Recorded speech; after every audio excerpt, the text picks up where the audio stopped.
好，来乡亲啊，继续来看年底台北市长的选战。黄珊珊请辞副市长，今仔日正式展开竞选的行程，就为伊的本命地赖湖来出发。因为黄珊珊伫24年前参选台北市议员的时阵，就是伫赖湖摕下着第一关票。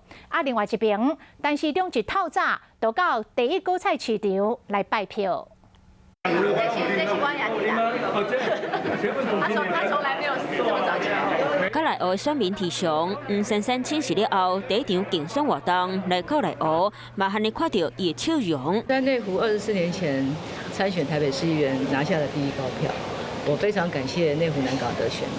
为后头开始拼，随选举脚步愈行愈远。上新的媒体民调显示，今晚伫咧台北市方面，蒋万安以36%赢过黄珊珊的26%和陈市长的23%。黄珊珊的支持度头一摆拼过陈市长。我觉得每天看民调，那真的不用做事了，对。气势强强滚，不过团准南营派人去顶里长，讲参加黄珊珊记者会，得祭出党纪处分。黄珊珊针对这个代志做出回应。我今天也有一大堆国民党里长到，所以他们要收证就是他们的家务事。甲对手高调调，就惊黄珊珊甲南营的选票抢走。另外，民进党台北市长参选前陈市长，下早来到果菜市场，和党的头家博感情。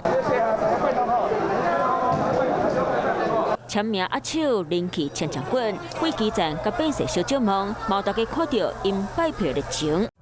我是李文，想要关注体育的朋友们，记得收看52动起来，然后还要订阅我们的 YouTube 频道，赶快按赞、订阅、开启小铃铛。